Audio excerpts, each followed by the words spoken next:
Assalamu alaikum students. Welcome all of you in today's lecture. In our last lecture, we learned about diversity in plants and animals. Today we are going to study about adaptation. What is adaptation?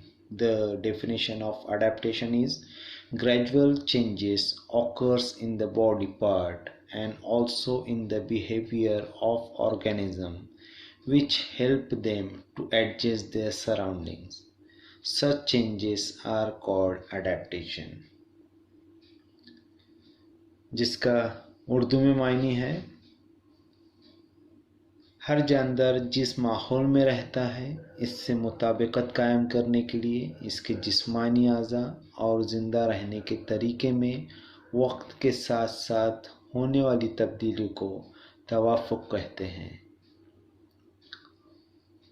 Let us study adaptation in plants. Our first point is adaptation in aquatic plants, जिसको उर्दू में कहते हैं आबी नबातात में तवाफ़ुक़.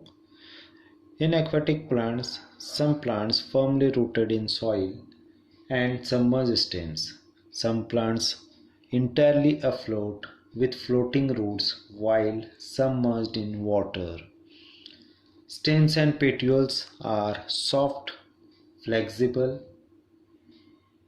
Leaves and stem coated with waxy layer and air spaces inside the stem and leaves, adapted for floating.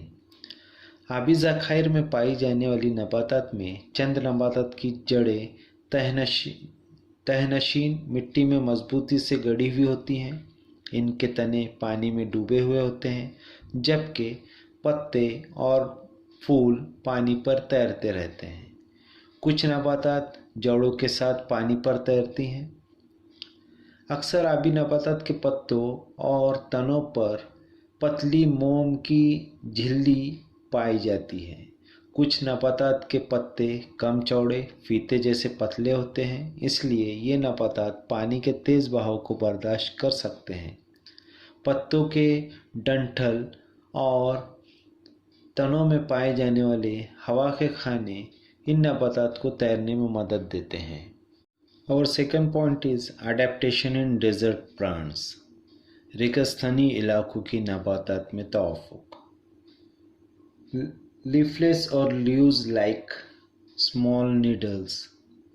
Some leaves seem to be modified into thorns for conserving water, and very little water is lost by evaporation. रेगिस्तानी पौधों में पत्ते नहीं पाए जाते या बहुत छोटे और सुई नुमा होते हैं या गांठों में तब्दील हो जाते हैं. इस साख्त की वजह से इनके जिस्म का पानी बहुत मामूली मिकदार में भाप की शक्ल में खारिज होता है. Some stems are fleshy as water and food is stored in them. तना पानी का और ग़िज़ा का ज़ख़ीरा करता है, इसलिए वो मोटा हो जाता है. Third point is adaptation in snowy regions, बर्फ़ानी इलाकों के नबातात में तवाफ़ुक़. In snowy regions, trees are conical in shape. बर्फ़ानी इलाकों के अहम नबातात में देवदार और सनोबर जैसे मखरूती दरख्त पाए जाते हैं. इनकी साख्त मखरूती होती है, टहनियाँ नीचे झुकी होती हैं. इन इलाकों में खूब बर्फ़ गिरती है और सर्दी भी ज़्यादा होती है. मखरूती साख्त की वजह से इन नबातात पर बर्फ़ जमा नहीं होती. Thick bark helps the tree to withstand the cold. और इनकी छाल मोटी होने की वजह से वो सर्दी बर्दाश्त कर पाती है. और fourth point is adaptation in plants of forest regions, जिसको उर्दू में कहते हैं जंगलाती इलाकों की नबातात में तवाफ़ुक़. Here we are seen variety of plants. इन इलाकों में मुख्तलिफ़ किस्म की नबातात पाए जाते हैं, जैसे कि दरख्त, झाड़ियाँ, पौधे. The second point is plants compete themselves for sunlight. सूरज की रोशनी हासिल करने के लिए इन दरख्तों में, झाड़ियों में, पौधों में मुकाबला होता रहता है. साथ ही साथ third point is climbers and vines grow with the support. इन दरख्तों के सहारे बेलें भी ऊंचाई तक पहुंचती हैं। और fifth point is adaptation in grassland plants, घास के इलाकों के नबातात में तवाफ़ुक़। Bushes and grasses are seen in grasslands, घास के इलाकों में बड़े पैमाने पर छोटी छोटी झाड़ियाँ और कई किस्म की घास उगती हैं। Soil erosion is prevented by fibrous roots of grasses. ये घास अपनी रेशेदार जड़ों की मदद से जमीन की झींच को रोकती हैं। And tall grasses are seen in the equatorial region. इस्तवाई इलाकों में पाई जाने वाली घास बहुत ऊंची होती है। इसमें शेर, बब्बर शेर, हाथी, हिरन जैसे हैवानात छुप सकते हैं, लेकिन सर्द इलाकों की घास ऊंचाई में कम होती है, इसलिए इसमें खरगोश जैसे हैवानात पाए जाते हैं।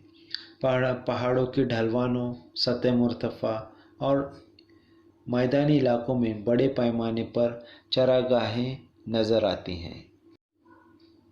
और six point is adaptation for injection of food in plants, नबातात में ग़िज़ा के लिए तवाफ़ुक़।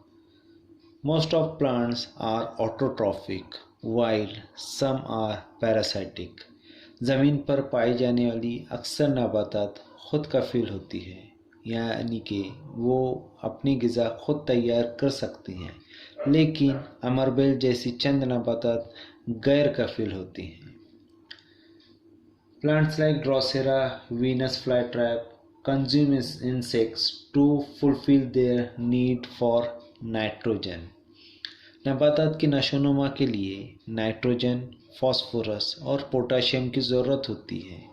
जिस ज़मीन में नाइट्रोजन की कमी होती है, वहाँ नशोनुमा पाए जाने वाले कुछ नबातात जैसे वीनस फ्लाईट्रैप, ड्रोसेरा कीड़ों का शिकार करके नाइट्रोजन की ज़रूरत पूरी करती हैं। ऐसे पौधों में कीड़ों को राग़िब करने और इन्हें पकड़ कर रखने के लिए पत्तों या फूलों में तवाफ़ुक़ पाया जाता है। Dear students, it is all about the adaptation in plants in different regions. In our next part, we will learn about adaptation in animals. Thank you. Jazakallah.